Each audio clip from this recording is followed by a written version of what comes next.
तो चलिए बच्चों, आज हम एक ऐसे बालक की कहानी पढ़ते हैं जिसका नाम बिशन है। और बिशन है जो दिल का बहुत बड़ा था, दिलदार था। वह दूसरे को दुख में देखकर उसकी मदद करने के लिए वह तड़पता था। तो चलिए हम लोग ऐसे बालक की कहानी पढ़ते हैं और कहानी का नाम होगा बिशन की दिलेरी। सुबह का समय था, पहाड़ों के पीछे से सूरज झांक रहा था। 10 वर्ष का बिशन घर से बाहर निकल आया। वह रोज इसी समय इसी रास्ते से कर्नल दत्ता के फार्म हाउस पर जाता है।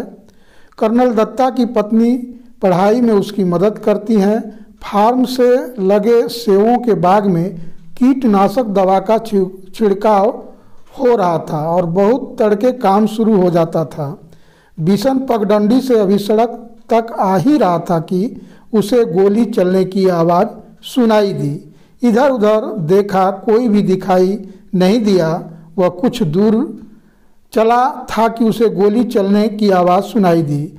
इस बार एक नहीं 2-3 गोलियां एक साथ चली थी। गोलियों की आवाज़ से पूरी घाटी गूंज गई। पंछी घबरा गए, आसमान में गोल गोल चक्कर काटने लगे। बिशन सहमकर पेड़ों की आड़ में छिपकर खड़ा हो गया। जैसा कि बच्चों आप चित्र में देख रहे हैं कि बिशन पेड़ के पीछे से छिपकर है जो कि गोलियों चलने की आवाज़ का अनुमान लगा रहा था। इसी के साथ आप लोगों से एक बात और कहना है कि आप मेरे चैनल को लाइक एवं सब्सक्राइब ज़रूर कर दें, क्योंकि इससे मुझे एक मोटिवेशन मिलता है आगे वीडियो बनाने के लिए। तो चलिए हम आगे पढ़ते हैं। बिशन जहाँ खड़ा था वहीं चुपचाप खड़ा रहा। उसे वहाँ से सीढ़ी नुमा खेत और फलों के बाग साफ दिखाई दे रहे थे। खेतों में काम करते हुए किसान भी दिखाई दे रहे थे। फसल तैयार खड़ी थी। सुबह की हल्की धूप में खेत सुनहरे दिखाई दे रहे थे। बिशन अभी सोच ही रहा था कि गोली किसने और क्यों चलाई होगी, तभी एक और गोली की आवाज़ आई। एकाएक बिशन की गोली चलने का कारण समझ में आ गया। जब फसल पक जाती है तब गेहूं के खेतों में दाना चुगने ढेरों तीतर आ जाते हैं। शिकारी इस बात को जानते हैं, इसलिए वे सुबह सुबह ही तीतर मारने चले आते हैं। पिछले साल भी शिकारियों ने इसी तरह बहुत से तीतर मारे थे। कुछ तीतर तो वे उठा ले गए, बाकी को वहीं छोड़ गए। खेतों में काटते समय किसानों को बहुत से मरे और जख्मी तीतर मिले। बिशन ने सोचा, कितना दुख पहुंचाने वाला काम करते हैं ये शिकारी। वह समझ गया कि शिकारी ही तीतरों पर गोलियां चला रहे हैं, इसलिए वह पेड़ों के बीच से निकलकर खेतों के किनारे किनारे चलने लगा। वह चलते चलते सोच ही रहा था कि इन शिकारियों को सबक सिखाया जाना चाहिए, लेकिन उन्हें कैसे सबक सिखाया जाए यह उसकी समझ में नहीं आ रहा था। तभी उसके पाँव के पास सरसराहट सी हुई। उसने देखा एक घायल तीतर गेहूं की बलियों के बीच फंसा छटपटा रहा है। बिशन वहीं घुटनों के बल बैठ गया। उसने घायल तीतर को पकड़ने के लिए हाथ बढ़ाया, लेकिन घबराया हुआ तीतर छिटक कर खेत के और अंदर चला गया। बिशन जानता था कि शिकारी इस तीतर को ढूंढ नहीं पाएंगे और घायल तीतर वहीं तड़प तड़प कर मर जाएगा। उसने स्वेटर उतारा और मौका देखकर तीतर पर डाल दिया। तीतर स्वेटर में फंस गया। बिशन ने उसे पकड़ लिया। बिशन ने उसे अपने सीने से चिपका लिया और खेत से निकलकर पहाड़ी की ओर भागने लगा। वह इतना तेज चल रहा था कि मानो उसके पांव पंख लग गए हों। जैसा कि बच्चों आप चित्र में देख रहे हैं कि बिशन है जो कि घायल तीतर को है जो कि पकड़ने का प्रयास कर रहा था, लेकिन तीतर डर के मारे गेहूं के खेत में और अंदर चला जाता है। यह देखकर बिशन करता क्या है कि अपना स्वेटर खोलता है और फिर उस स्वेटर को तीतर के ऊपर डाल देता है और तीतर है जो कि रुक जाता है। तीतर है जो कि जैसा कि आप चित्र में देख रहे हैं। कर्नल दत्ता के घर के रास्ते में एक तरफ गेहूं के खेत थे और दूसरी तरफ कटीले तारों की बाड़ मतलब दीवार टाइप का तार घेरा हुआ था। बिशन वैसे ही कटीले तारों की बाड़ में से होकर निकल सकता था, परंतु इस समय वह दोनों हाथों से तीतर को पकड़े हुए था। तीतर को संभालना बहुत जरूरी था, इसलिए वह खेतों के साथ साथ छिप छिप कर चलने लगा ताकि शिकारी उसे देख न ले। वह कुछ ही दूर गया कि पीछे से भारी सी आवाज़ आई, लड़के रुक जा, नहीं तो मैं गोली मार दूंगा। लेकिन बिशन नहीं रुका, वह चुपचाप चलता रहा। रुकता है या नहीं, उस आदमी ने दोबारा चिल्लाकर कहा। तब तक बिशन कटीले तारों के पास आ गया था। उसका दिल तेजी से धड़कने लगा। आगे बढ़ना मुश्किल लग रहा था, लेकिन फिर भी वह रुका नहीं और न ही उसने कोई जवाब दिया। तभी बिशन को भारी भरकम जूतों की आवाज़ सुनाई दी जो तेजी से उसके पास जा रही थी। पीछे से आ रही शिकारी गुस्से में जोर जोर से चिल्ला रहा था, मैं तुझे देख लूँगा, तू मेरा शिकार चुरा कर नहीं ले जा सकता। बिशन के लिए आगे निकल भागने का रास्ता नहीं था। वह सड़क से जाता तो शिकारी को साफ दिखाई दे जाता, इसलिए उसने खेतों के छोटे रास्ते से जाना तय किया। खेतों से आगे के रास्ते में कांटेदार झाड़ियाँ थीं। बिशन उसी रास्ते पर घुटने के बल चलने लगा। बहुत संभल कर चलने पर भी उसके हाथ पांव पर कांटों की बहुत सी खरोंचें उभर आई। खरोंचों से खून भी निकलने लगा। उसकी कमीज की एक आस्तीन भी फट गई। वह जानता था कि कमीज फटने पर उसे माँ से डांट खानी पड़ेगी, पर बिशन को इस बात का संतोष था कि वह अब तक भी तीतर की जान बचाने में कामयाब रहा। झाड़ी से बाहर आकर वह सोचने लगा कि कैसे पहाड़ी के कोने से फिसल कर नीचे पहुंचा जाए, लेकिन उस कोने में घास बहुत ज़्यादा थी और ओस के कारण फिसलन भी। बिशन थक कर वहीं किनारे बैठ गया। अभी वह बैठा ही था कि उसे पाँवों की आहट सुनाई दी। आहट सुनते ही वह उठकर दौड़ पड़ा। दौड़ते दौड़ते वह आधी पहाड़ी पार कर चुका। उसके कपड़े पसीने से तरबतर हो गए, फिर भी वह रुका नहीं और किसी तरह कर्नल दत्ता के फार्म हाउस के पिछवाड़े पहुंच ही गया। पिछवाड़े दरवाज़ा खुला था। उसने ताड़ के पेड़ का सहारा लिया और फार्म हाउस के अंदर पहुंच गया।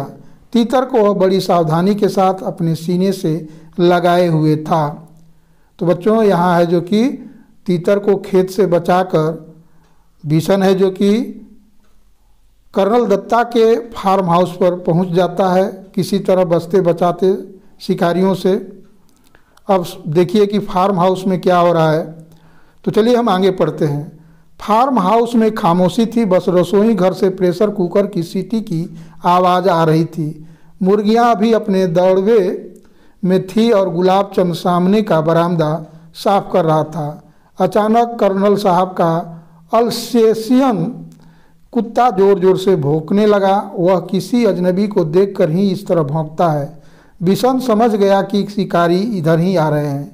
उसने इधर उधर देखा ताकि वह तीतर को कहीं अच्छी तरह से छिपा सके। एक और सेट के नीचे बहुत सारा कबाड़ पड़ा था। उसी में एक टूटी टोकरी बिशन को दिखाई दे गई। ये ठीक है सोचते हुए उसने तीतर को टोकरी में रखकर स्वेटर से ढक दिया।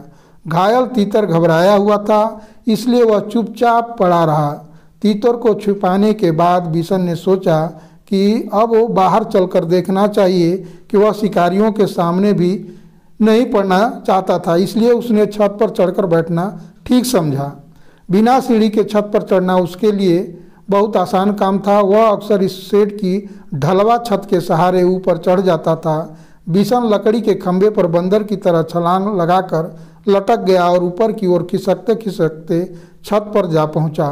खपरेल की ढलवादार छत थी, इसलिए वह चिमनी के पीछे छिपकर बैठ गया ताकि वह किसी और को दिखाई न दे, लेकिन वह स्वयं सब कुछ देख सके।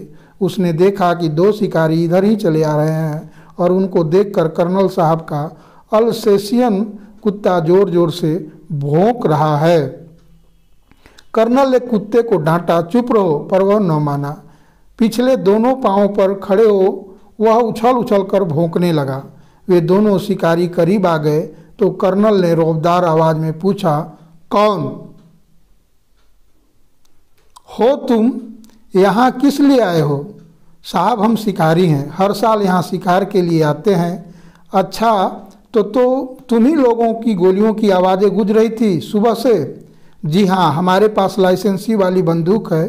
सरपंच माधो सिंह भी हमें जानता है। तो तुम हर साल तीतरों का शिकार करते हो? कर्नल ने मजाक सा उड़ाते हुए कहा। जी हाँ, तीतर भी मार लेते हैं, और कभी कभी अभी अभी एक लड़का हमारे शिकार तीतर को लेकर आपके यहाँ आ छिपा है, हम उसे ही ढूंढ रहे हैं। अच्छा, तुम जो इतने तीतर मारते हो उनका क्या करते हो? कर्नल साहब ने पूछा। सीधी सी बात है साहब, खाते हैं, दूसरे शिकारी ने जवाब दिया। फिर कुछ रुक कर बोला, अब तो उस लड़के को ढूंढवा दीजिए साहब, वह इधर ही कहीं छुप गया है। कर्नल दत्ता ने उनकी बात पर कोई ध्यान नहीं दिया और गुस्से से कहा, कैसे हो तुम लोग? हर साल आकर इतने तीतर मार डालते हो, कुछ को खा लेते हो और बाकी को घायल करके यहाँ तड़प तड़प कर मरने के लिए छोड़ जाते हो। जब फसल कटती है तब ढेरों मरे हुए तीतर मिलते हैं। कर्नल दत्ता की बात सुनकर वे दोनों कुछ घबरा गए। उन्हें उम्मीद नहीं थी कि कर्नल साहब इस तरह उन्हें डांट देंगे। कर्नल दत्ता ने उन्हें इतना ही कहकर नहीं छोड़ा, आगे बोले, पक्षियों को मारने उससे ज़्यादा उन्हें घायल करके छोड़ जाने में तो कोई बहादुरी नहीं है। अब तुम दोनों यहाँ से जा सकते हो, यहाँ तुम्हारा कोई तीतर वीतर नहीं है। अब जाते क्यों नहीं हो? खड़े क्यों हो? बिशन चिमनी के पीछे से सब कुछ देख और सुन रहा था। वे दोनों शिकारी बिना कुछ बोले मुड़े और वापस चल दिए। कर्नल दत्ता ने गुलाबचंद से दवाई छिड़कने वाली मशीन लाने को कहा। तभी बिशन छप्पर से सेट पर होता हुआ नीचे कूद पड़ा। उसने तीतर को उठा लिया और घर में घुसते ही मालकिन को पुकारने लगा, बहू जी, जल्दी आइए, यह बहुत जख्मी है, आकर इसे देख लीजिए।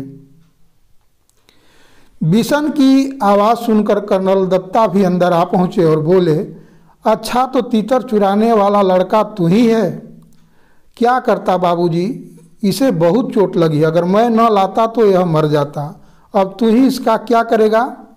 इसे पालूंगा बाबूजी, बिशन ने कहा। कर्नल साहब मुस्कुरा दिए। उन्होंने घायल तीतर को देखा, उसका एक पंख टूट गया था, अब शायद ही वह उड़ सके। जाओ दवाइयों का बक्सा लेकर आओ।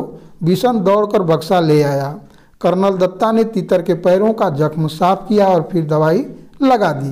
पंख को फैलाकर टेप लगा दिया ताकि वह ज़्यादा हिले डुले नहीं। फिर उन्होंने बिशन से कहा, बिशन, अगर तुम इस गेंदे के पत्तों का रस दिन में 2-3 बार पिलाओगे तो यह जल्दी ठीक हो जाएगा। तब तक बहू जी एक कोटरी में दलिया ले आई और तीतर को दलिया खिलाते हुए बोली, इसे रोज़ दलिया ही खिलाना बिशन, तीतर को दलिया बहुत पसंद होता है। तब तो यह बिशन के पीछे पीछे ही घूमता रहेगा। कर्नल ने हंसते हुए कहा, अच्छा बिशन, तुम जानते हो कि तीतर कैसे बोलता है? बहू जी ने पूछा। बिशन ने अपने हाथों को मुंह पर रखकर तीतर की आवाज़ निकाली, quack quack quack. Colonel Datta ठहाका मारकर हंस पड़े। बहू जी भी मुंह पर पल्लू रखकर हंसने लगी। बिशन भी हंसता हुआ हिरन की तरह छलांगे लगाता तीतर के साथ वहाँ से अपने घर की ओर भाग चला। जैसा कि बच्चों आप देख रहे हैं कि बहू जी हैं, बिशन है और घायल तीतर है, जिसका दर्द दवाई लोगों ने कर दिया, वह धीरे धीरे मने ठीक होने लगा है। तो बच्चों इसी के साथ यह कहानी यहीं समाप्त होती है। आगे हम इस कहानी को हम लोग यहीं समाप्त करते हैं अगले पाठ के लिए। तब तक के लिए धन्यवाद।